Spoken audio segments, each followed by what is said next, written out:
First contact. Unexpected allies. The vast expanse of space had always beckoned humanity, its endless frontier promising adventure and discovery. But nothing could have prepared them for the day they finally made contact with an alien civilization. It was the year 2157 when the United Earth Space Exploration Vessel Horizon detected an anomalous signal emanating from a distant star system. Captain Elena Rodriguez, a seasoned explorer with a reputation for level-headedness, made the decision to investigate. As the Horizon approached the source of the signal, the crew's excitement was palpable. "Unknown vessel detected," announced Lieutenant Commander Yuki Tanaka, her eyes fixed on the holographic display. "It's unlike anything we've ever seen, Captain." The alien ship that materialized before them was a marvel of engineering, its sleek lines and iridescent hull seeming to defy the laws of physics. Captain Rodriguez took a deep breath, steeling herself for humanity's first interaction with an extraterrestrial species. "Open a channel," she ordered, her voice steady despite the gravity of the moment. The view screen flickered to life, revealing beings that were both familiar and alien. They had a vaguely humanoid shape, but their skin shimmered with an otherworldly bioluminescence, and their large, multifaceted eyes regarded the human crew with unmistakable curiosity. "I am Captain Elena Rodriguez of the United Earth Space Exploration Vessel Horizon," she began, choosing her words carefully. "We come in peace, seeking friendship and knowledge." There was a tense moment of silence before one of the aliens stepped forward. When it spoke, its words were translated through the ship's advanced AI. "Greetings, humans of Earth. We are the Zarquin, and we too seek friendship and knowledge. Your arrival was foretold in our ancient prophecies." Over the next few weeks, the crew of the Horizon engaged in a whirlwind of cultural exchange with the Zarquin. The aliens proved to be a peaceful, highly advanced civilization with a deep reverence for science and spirituality. They had achieved interstellar travel centuries ago, but had chosen to remain isolated, waiting for the right moment to reveal themselves to the galaxy at large. As the humans and Zarquin shared their histories and philosophies, stark differences in their approaches to conflict resolution became apparent.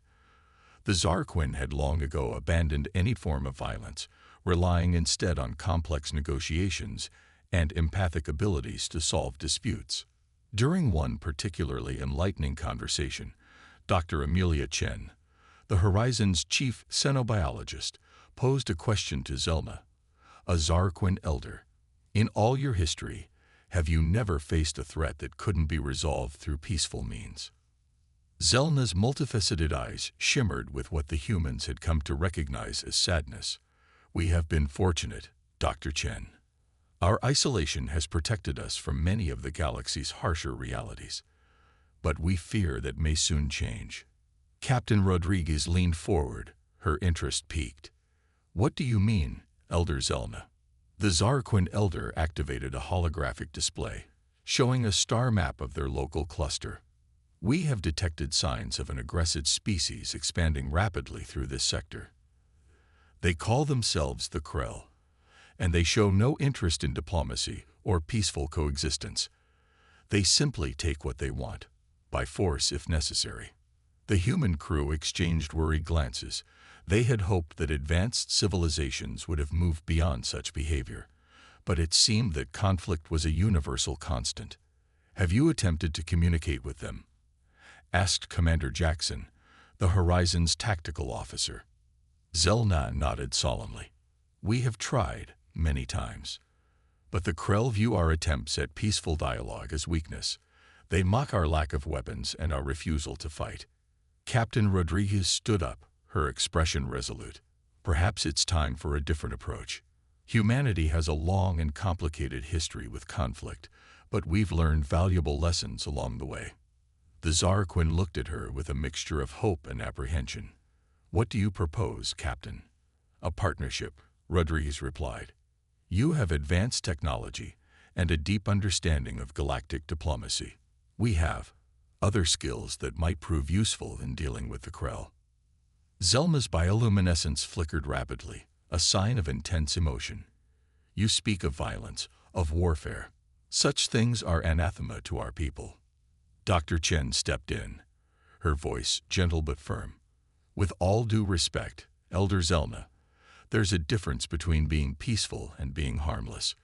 Humanity has learned that sometimes the capacity for controlled violence is necessary to maintain peace." The Horizon's crew spent the next few days explaining Earth's history to the Zarquin, including its wars, its struggles, and the hard-won peace that had finally united their planet.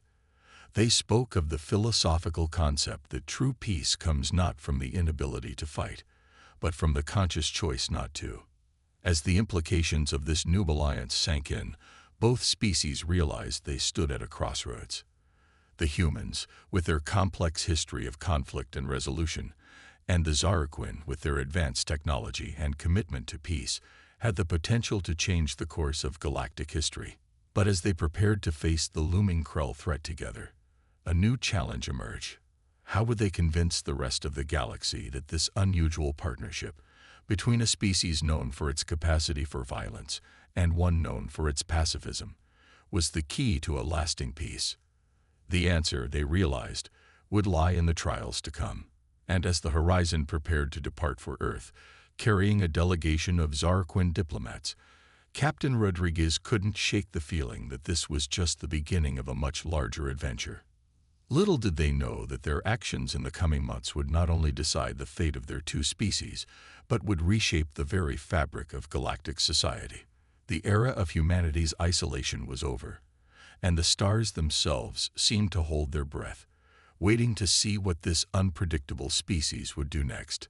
The Galactic Council's dilemma. The news of humanity's first contact with the Zarquin spread like wildfire across Earth. As the Horizon returned home with its alien delegates, the planet buzzed with excitement and apprehension. The revelation that Earth was not alone in the universe was monumental enough, but the looming threat of the Krell added a sense of urgency to the proceedings. Within months, a joint human-Zarquin delegation was en route to the seat of the Galactic Council, a governing body of advanced civilizations that the Zarquin had long observed, but never joined. The Council convened in a massive space station orbiting a neutron star, its architecture a breathtaking blend of functionality and artistry. As Captain Elena Rodriguez stepped onto the Council floor, flanked by Dr. Amelia Chen and the Zarquin Elder Zelna, she couldn't help but feel a sense of awe. Beings of all shapes, sizes, and compositions filled the chamber, their murmurs creating a symphony of alien languages. The Council Arbiter, a towering crystalline entity named Sylith, called the session to order. "We are gathered here to welcome two new species to our ranks." Sylith's melodious voice resonated through the chamber. The Zarquin, longtime observers, and the humans, newcomers to the galactic stage. As formalities were exchanged and histories shared, it became clear that the Council was both intrigued and wary of humanity. The concept of a species that had overcome its violent past, yet retained the capacity for conflict, was foreign to many. "You speak of peace," said Groltak, a gelatinous representative from the Myriad Collective. "Yet your history is stained with the blood of your own kind. How can we trust that you won't bring your wars to the stars?" Captain Rodriguez stood tall, her voice clear and unwavering. "It is precisely because of our history that we value peace so highly. We have learned, through great cost, that true strength lies not in domination, but in cooperation and mutual understanding." The debate raged for days, with various factions forming among the Council members. Some saw the potential in humanity's unique perspective, while others feared the influence of a species that still maintained military capabilities. It was during one of these heated discussions that alarm klaxons suddenly blared throughout the station. The Krell, it seemed, had launched a surprise attack on a nearby system. The Council erupted into chaos. Many representatives called for immediate withdrawal and isolation of their respective worlds. Others demanded diplomatic outreach, clinging to the hope of a peaceful resolution. Amidst the pandemonium, Captain Rodriguez exchanged a knowing glance with Zelna. This was the moment they had prepared for. Esteemed members of the council, Rodriguez's voice cut through the noise, commanding attention. The threat we face cannot be avoided through isolation or appeased through diplomacy alone. The Krell understand only strength, but strength doesn't have to mean unbridled aggression. She activated a holographic display, showing tactical simulations developed jointly by human military strategists and Zarquin scientists. We propose a defensive alliance, one that combines the Zarquin's advanced technology with humanity's strategic experience. We don't seek to destroy the Krell, but to demonstrate that aggression against any of us is futile. The council chamber fell silent as the implications of this proposal sank in. It was Hyleth who finally broke the silence.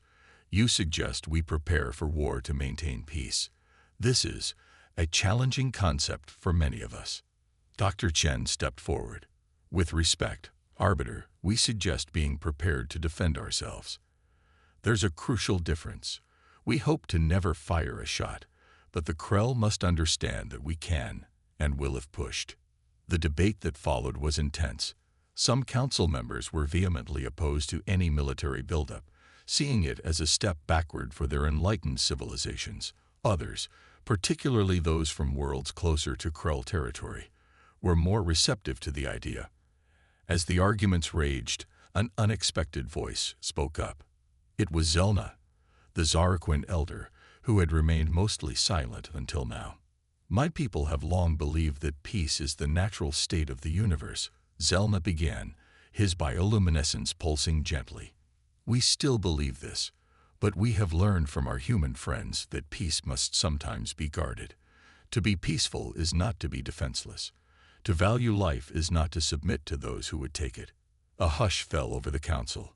The words of the renowned pacifists carried significant weight.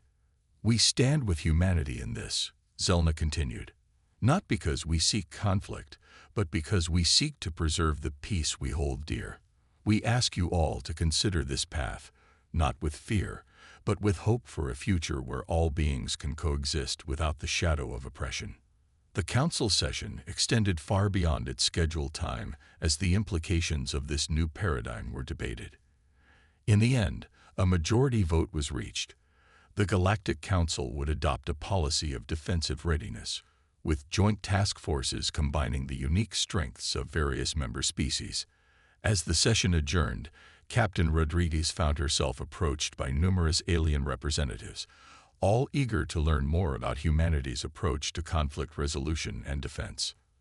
I never thought I'd see the day when we'd be teaching other species about walking the line between peace and strength, she mused to Dr. Chen. Chen nodded, a small smile on her face. It's a heavy responsibility. We'll need to be careful not to lose ourselves in the process. As they prepared to return to their ship, Rodriguez couldn't shake the feeling that this was just the beginning. The real test would come when theory was put into practice, when the lofty ideals agreed upon in this chamber were challenged by the harsh realities of the universe. The Krell were still out there, expanding, conquering, and now, for the first time, they would face a unified galactic community ready to stand its ground. The peace of the stars hung in the balance, and humanity, for better or worse, found itself at the center of this cosmic drama. As the human Zarquin delegation departed the council station, worlds across the galaxy began to mobilize. The next phase would be crucial, preparing for a confrontation they hoped would never come, but now realized was inevitable. The story of humanity's impact on galactic politics was only beginning to unfold. Preparing for the storm. The months following the Galactic Council's decision were a whirlwind of activity across known space. The Human-Zarquin Alliance found itself at the forefront of a massive mobilization effort, tasked with preparing a galaxy of peaceful species for the possibility of conflict. On a terraformed moon orbiting a gas giant in neutral space, a unique training facility had been established. Here, representatives from various council races gathered to learn the art of defensive warfare from their human instructors. Commander Sarah Chen, younger sister of Dr. Amelia Chen, stood before a diverse group of alien beings. Her voice carried across the training ground, firm and reassuring. "Remember, we're not here to create soldiers. We're here to create guardians," she said, her eyes scanning the assembled group. "Our goal is to protect, not to conquer. To deter aggression, not to seek it out." The aliens listened intently, some with obvious discomfort, others with growing determination. Among them was Keltur, a young Zarquin who had volunteered despite his species' pacifist leanings. "Commander," Keltur spoke up, his bioluminescence flickering with a mix of curiosity and concern. "How do we reconcile the act of fighting with our peaceful nature?" Sarah smiled, recognizing the weight of the question. "An excellent point, Keltur. Think of it this way. If you saw a friend about to be harmed, would you not step in to protect them? What we're learning here is simply an extension of that principle. We're preparing to protect not just individuals, but entire worlds." As the training progressed, the various species began to find their niches. The crystalline Exilithians, with their natural affinity for energy manipulation, excelled in shield technology. The amorphous Groltak proved to be natural infiltrators, able to gather intelligence with unparalleled stealth. But it was the surprising synergy between humans and Zarquin that truly stood out. The Zarquins' advanced empathic abilities, combined with human strategic thinking, led to the development of revolutionary combat doctrines focused on minimizing harm while maximizing defensive capability. Meanwhile, in orbital shipyards across Council space, a new fleet was taking shape. Captain Elena Rodriguez, now promoted to admiral, oversaw the integration of technologies from dozens of species into a unified defensive force. "The key is interoperability," she explained to a group of alien engineers. "Each of our species has unique strengths. Our task is to create a system where these strengths complement each other seamlessly." The result was unlike anything the galaxy had seen before. Ships with Zarquin neural interfaces, powered by Xylithian crystal matrices, and protected by overlapping shields of human and Groltak design. Each vessel was a testament to what could be achieved through cooperation. But as the military preparations continued, not all efforts were focused on warfare. Dr. Amelia Chen led a multi-species team of diplomats and scientists, tirelessly working to establish communication with the Krell. "We must exhaust every peaceful option," she insisted during a high-level briefing.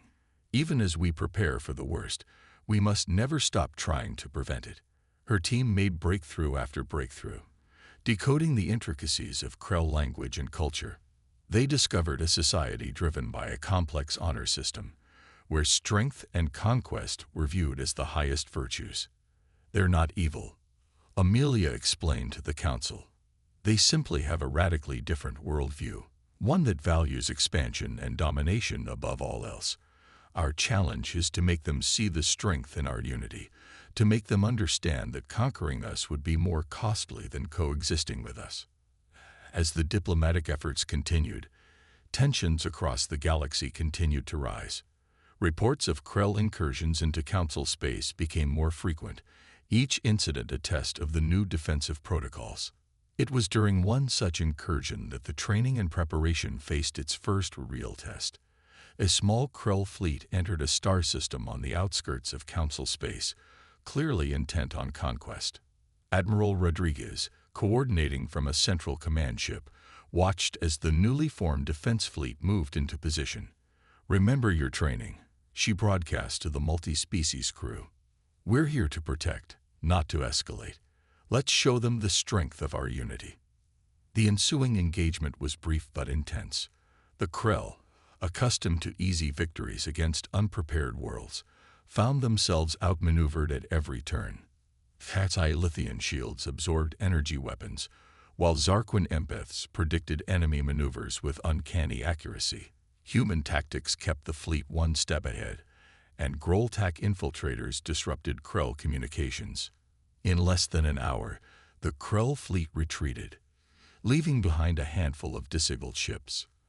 As the Council forces began rescue operations for the stranded Krell, a message was broadcast on all frequencies in the Krell language. "We have no desire for war," Admiral Rodriguez's voice rang out. translated into the harsh tones of Krell's speech. But we will not stand idly by while worlds are conquered. We offer you a choice. Engage with us in peaceful dialogue, or continue to face the united strength of the galactic community. As the message faded, a tense silence fell over the command ship. The first real test had been passed, but it was clear that this was only the beginning.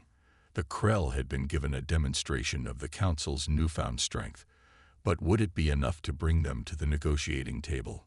Back on Earth, in the halls of the newly established Galactic Coordination Center, leaders from across Council space gathered to discuss the implications of this first encounter. The mood was cautiously optimistic, but tinged with the knowledge that harder challenges lay ahead. Humanity had helped to forge a new path for the galaxy, one that balanced the desire for peace with the necessity of strength. But as reports of the battle spread across Council space, a new question began to form in the minds of many. Had they truly prevented a war, or merely delayed the inevitable? As the sun set on another tense day, the stars seemed to watch in silent judgment, waiting to see how this grand experiment in galactic cooperation would unfold. The Battle of New Hope. The tense calm that followed the first encounter with the Krell was short-lived. For months, the newly united Galactic Council had held its breath, hoping that the display of unified strength would be enough to bring the aggressive species to the negotiating table.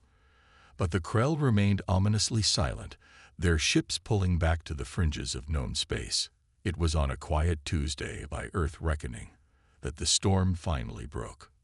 New Hope, a joint human-Zarquin colony on the edge of Council space, had been established as a symbol of interspecies cooperation. Its pristine cities and advanced research facilities represented the best of what the Alliance had to offer. It was perhaps for this very reason that the Krell chose it as their target. The first warning came from the long-range sensors developed by the Exilithians. A massive Krell fleet, larger than any seen before, had dropped out of faster-than-light travel on a direct course for New Hope. Admiral Elena Rodriguez, who had been overseeing a training exercise in a nearby system, received the alert with a mix of dread and determination. "This is it," she murmured to her second-in-command, a Zarquin named Velman. "Sound the alarm. All ships to battle stations, and get me a direct line to New Hope's governor."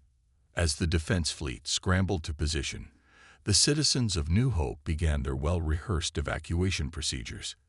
Governor Liam Chen, Dr. Amelia Chen's cousin, coordinated from the planet's command center, his voice steady as he directed both human and Zarquin colonists to safety. "Remember your training," he broadcast across the colony. "This is not a drill, but neither is it a cause for panic. We are prepared, we are united, and we will stand strong." In orbit, the first waves of Krell ships emerged from hyperspace, their angular, predatory forms a stark contrast to the sleek designs of the Council fleet. Admiral Rodriguez watched as the enemy forces took up attack formations, their numbers seeming to blot out the stars themselves. "This is Admiral Elena Rodriguez of the Galactic Council Defense Force." She transmitted on all frequencies. "Krell fleet, you are in violation of Council space. We urge you to withdraw immediately and open diplomatic channels. We have no desire for conflict, but we will defend our people." The response came in the form of a barrage of energy weapons streaking across space towards the Council ships and the planet below. "So be it," Rodriguez said grimly. "All ships, execute Defense Plan Omega. Remember your training. Remember why we're here. We're not just fighting for ourselves, but for every peaceful species in the galaxy." What followed was a battle unlike any the galaxy had ever seen. The Krell, accustomed to overwhelming force and quick victories, found themselves facing an opponent that seemed to anticipate their every move. Zarquin empaths, linked directly to ship systems, predicted enemy maneuvers with uncanny accuracy. Exilithian shield technology, now integrated into all Council ships, absorbed punishment that would have shattered conventional defenses. Groltak infiltrators, having secretly boarded several Krell ships during the initial chaos, began to wreak havoc from within. And at the center of it all were the humans, their tactical acumen and adaptability shining through as they coordinated the diverse forces into a cohesive fighting unit.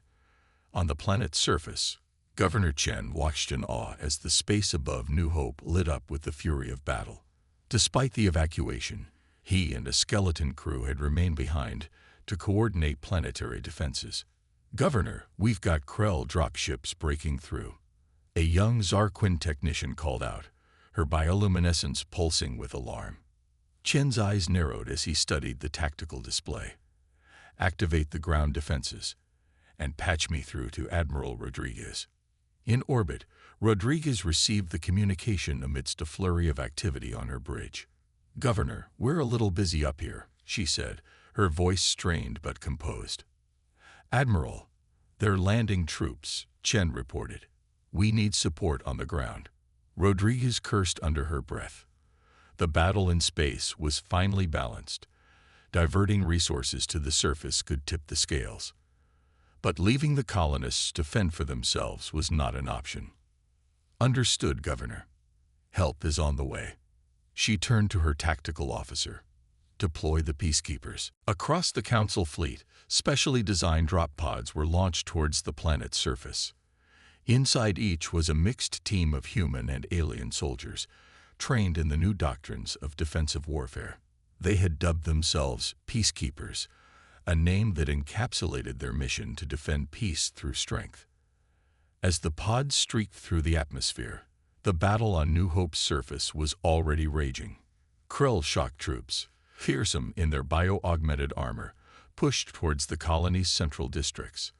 They were met not with panic or easy submission, but with a determined and well-coordinated defense. Colonists who had trained for this very scenario manned barricades and operated defense turrets. Zarquin used their empathic abilities to coordinate movements and warn of incoming threats. Humans, with their military experience, directed the tactical flow of the battle. When the peacekeepers landed, they brought with them a new level of expertise and firepower. Led by Commander Sarah Chen, they quickly turned the tide of the ground battle. "Remember, our goal is to repel, not to destroy," Sarah shouted as her team engaged a group of Krell warriors. "Show them the futility of their aggression." The fighting was intense, with both sides taking heavy losses. But slowly, inexorably, the defenders of New Hope began to push the Krell back. In space, the battle had reached a critical juncture. The Krell fleet, for the first time in their history, found themselves on the defensive. Admiral Rodriguez, seeing an opportunity, made a bold decision. "All ships, focus fire on their flagship," she ordered. "Let's cut the head off this snake." The combined firepower of the Council fleet converged on the massive Krell command ship. For a moment, it seemed to shrug off the assault, its powerful shields holding. But then, in a brilliant flash of light, the shields failed and the ship began to break apart. A stunned silence fell over both fleets as the Krell flagship disintegrated. Then, as if a spell had been broken, the remaining Krell ships began to retreat, jumping to hyperspace in a chaotic exodus. On the surface of New Hope, the Krell ground forces, suddenly cut off from orbital support and leadership, quickly surrendered. As the dust settled and the adrenaline of battle began to fade, the true impact of what had transpired began to sink in. The Galactic Council, a coalition of mostly peaceful species, had stood its ground against one of the most feared military powers in the galaxy, and they had won. But as Governor Chen looked out over the damaged but unconquered city of New Hope, he knew that this victory came with a heavy price. The path to lasting peace would not be an easy one. In orbit, Admiral Rodriguez slumped in her command chair, the weight of command finally showing on her face. "Send word to the Council," she said quietly. "The Battle of New Hope is over. We've held the line. But this is just the beginning." As news of the victory spread across Council space, celebrations erupted on countless worlds. But for those who had been on the front lines, the mood was more somber. They had demonstrated that they could fight if needed, but the real challenge lay ahead, turning this moment of triumph into a lasting peace. The galaxy held its breath, waiting to see how the Krell would respond to this unprecedented defeat, and wondering what role humanity and its allies would play in shaping the new galactic order. A new understanding. In the weeks following the Battle of New Hope, the galaxy held its collective breath. The decisive victory of the Galactic Council forces had sent shockwaves through known space, reshaping the balance of power and challenging long-held assumptions about strength and peace. On Earth, in the sprawling complex of the Galactic Coordination Center, representatives from every council species gathered for an emergency session. The atmosphere was charged with a mix of triumph, apprehension, and the weighty responsibility of charting a course forward. Admiral Elena Rodriguez, still bearing the fatigue of battle, stood before the assembled delegates. Her voice, though tired, carried the unmistakable tone of someone who had seen the face of war and emerged changed.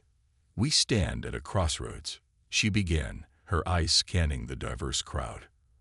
"Our victory at New Hope has proven that united, we can defend ourselves against any threat. But if we are to forge a lasting peace, we must do more than simply repel aggression. We must understand it, and ultimately, transform it." As she spoke, holographic displays flickered to life, showing the aftermath of the battle.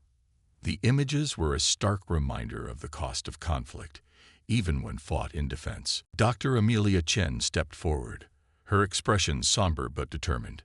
"In the heat of battle, we made an unprecedented breakthrough in understanding Krell psychology," she reported. "The Groltak infiltrators managed to access their central databases, giving us invaluable insights into their culture and motivations." The assembled delegates leaned forward, eager to hear more about their enigmatic adversaries. "The Krell," Dr. Chen continued, "are driven by a deeply ingrained belief that constant expansion and conquest are necessary for their species' survival. It's not mere aggression, but a fundamental fear of stagnation and vulnerability." This revelation sent murmurs through the crowd. The idea that their fearsome enemy was motivated by fear itself was a perspective shift that few had anticipated. Zelna, the Zarquin elder who had been instrumental in forging the human-Zarquin alliance, raised a luminescent tentacle. "Then perhaps our path forward is not through more conflict, but through demonstrating a different way of existence, one where cooperation leads to greater strength than conquest ever could." The discussion that followed was intense and wide-ranging. Some delegates argued for pressing their military advantage, to force the Krell into submission. Others advocated for immediate diplomatic outreach, hoping to capitalize on the shock of defeat to bring them to the negotiating table. It was a young human diplomat, Lisa Kazuki, who proposed a middle path. "What if we combine our approaches?" she suggested. "We maintain our defensive readiness, but we also extend an invitation, not to surrender, but to join us, to learn and to teach." Her proposal was met with skepticism at first, but as the idea was discussed and refined, a new strategy began to take shape. The Galactic Council would establish a series of neutral zones on the borders of Krell space. These areas would serve as places of cultural exchange, scientific cooperation, and mutual learning. "We'll show them that there's strength in diversity," Admiral Rodriguez said, warming to the idea. "That the power of our united fleet comes not just from our ships and weapons, but from the combined knowledge and perspectives of all our species." As the plan was put into motion, the galaxy watched and waited. The first neutral zone, established in a star system equidistant from Council and Krell space, was named Concordia. Its very existence was a statement of intent, a bridge between two vastly different worldviews. Months passed, and slowly, cautiously, the first Krell ships approached Concordia. They came not as conquerors, but as wary explorers, curious about the power that had so decisively defeated them. The meetings that followed were tense, often difficult, but ultimately productive. Krell warriors found themselves engaged in philosophical debates with Zarquin pacifists. Human diplomats and scientists worked alongside their Krell counterparts, each learning from the other's strengths. Gradually, a new understanding began to emerge. The Krell, for the first time in their history, were exposed to the idea that cooperation could be a form of strength, that diversity could be an asset rather than a weakness. It was not an easy process. There were setbacks, moments of tension that threatened to erupt into renewed conflict. But each time, the lessons learned at the Battle of New Hope served as a reminder of what was at stake. A year after the battle, in a ceremony broadcast across both Council and Krell space, a historic treaty was signed. The Krell hegemony, while not fully joining the Galactic Council, agreed to cease its expansionist activities and engage in peaceful trade and cultural exchange. As the signatories, Human, Zarquin, Silithian, Groltak, and Krell, stood together, Admiral Rodriguez couldn't help but reflect on the journey that had brought them to this point. "We came to the stars seeking knowledge and friendship," she mused to Dr. Chen, who stood beside her. "We found conflict, yes, but through it, we forged something greater than we could have imagined." Amelia nodded, her eyes on the diverse group of beings mingling peacefully before them. "We showed the galaxy that being peaceful doesn't mean being helpless. That strength can be found in unity, in diversity, in the willingness to stand firm for one's principles while remaining open to understanding others." As news of the treaty spread, celebrations erupted across countless worlds. The fear that had gripped the galaxy for so long began to give way to hope and excitement about the future. On Earth, in classrooms and public spaces, a new saying began to circulate, one that encapsulated humanity's role in this new galactic era. "In peace, we extend a hand of friendship. In conflict, we stand unbroken. We are humanity. Peaceful, not harmless." The stars, once a source of wonder and then of fear, now shone with the promise of a new age of exploration and cooperation. Humanity, along with its allies, had not just secured its place among the stars. It had helped to reshape the very nature of galactic civilization. As ships from 100 worlds set out to explore the now peaceful stars, the message was clear. The greatest adventures, the most profound discoveries, lay not in conquest, but in the combined strength of a united galaxy. The journey had been long and fraught with danger, but as humanity looked to the future, it did so not with fear, but with hope. For they had learned and taught one of the most important lessons of all: that true strength lies not in the ability to wage war, but in the wisdom to forge peace.